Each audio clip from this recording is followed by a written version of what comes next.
There's been a running joke dating back, all the way back to pre-World War II, that the population of Austin was perfect when I got here. So anybody came after me is too much. I moved to Austin in 1995, and it's really different. Tremendous growth.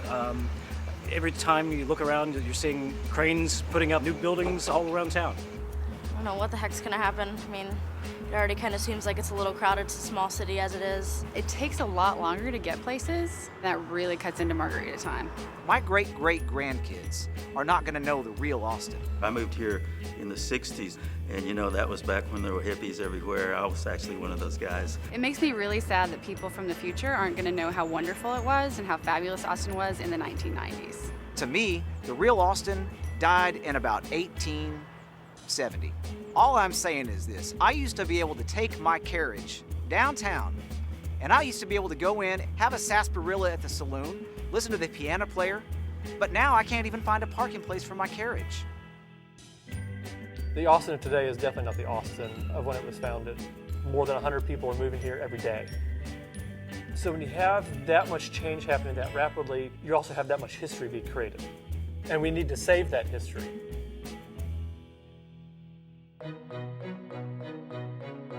The Austin History Center is kind of a hidden gem. Everybody has driven down Guadalupe past this architecturally significant building, but not really known what it was.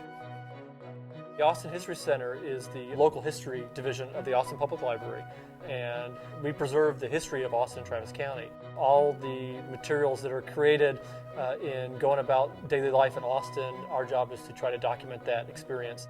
Letters, diaries, records, photographs, maps, books, video, audio, oral histories. This building is open to the public, and we encourage people to both come and be educated here as well as to do archival research. If you buy a historic property or you have ancestors who may have grown up here and you just want to learn more, you would just come to visit and you would talk to staff who work here, and they would pull the relevant materials and bring them to you, and you would sit in a reading room and be able to go through them, make copies. They may be a filmmaker. They may be here looking for family records, learning about relatives from the past.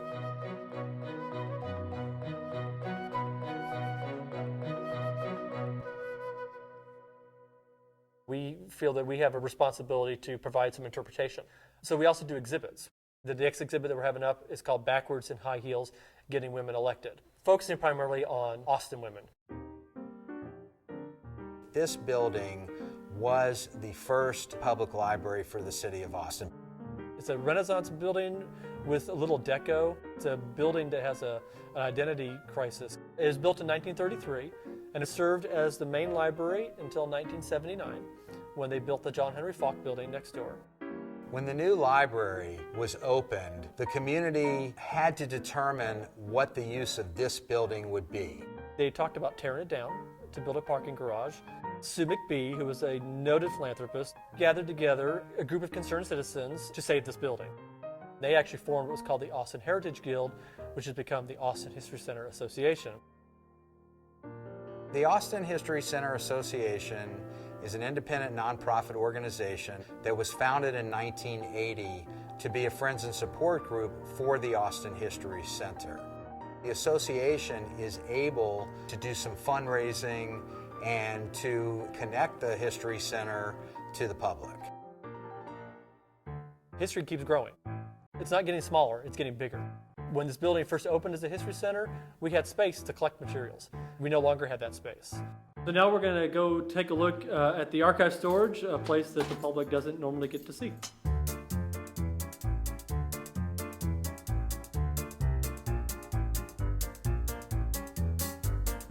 We have to get very creative with how we fit things and constantly shifting things around, just trying to make room.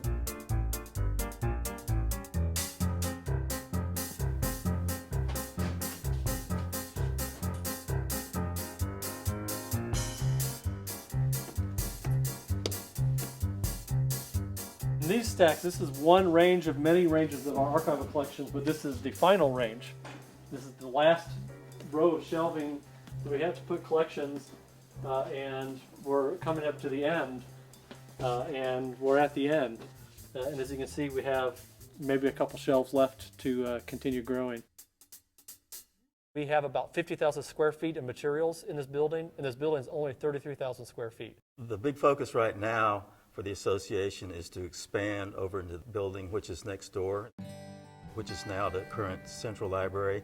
They're building a new library that's supposed to be ready in 2016. That would provide us with an additional 100,000 square feet of space, which I could almost completely fill right now. And at that time, we hope to move over there and have that kind of as our archival facility, kind of turn this building into a visitor center, kind of the entry into our campus. Austin's going to continue to grow. We can find space to continue to save and document Austin's history and provide opportunities for people to come explore it, or we can stop documenting Austin's history and just basically say Austin stopped in 2014 and nothing happened after that, or we start throwing away the older stuff and document from here on out. We need to save that history. I've always kind of viewed history as it's like a tapestry with a lot of little threads, and each of those threads there's little stories. And if you remove those threads, you lose the tapestry. Especially as we grow, especially when these people say, well, I miss Austin when. How are we going to know that if we don't know what Austin was when? We need that to hold the fabric of our community together.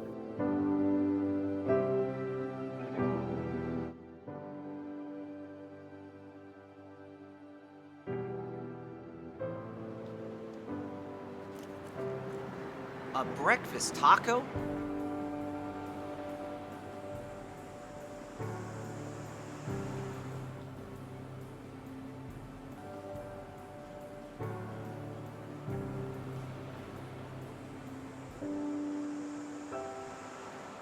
Man, that is good.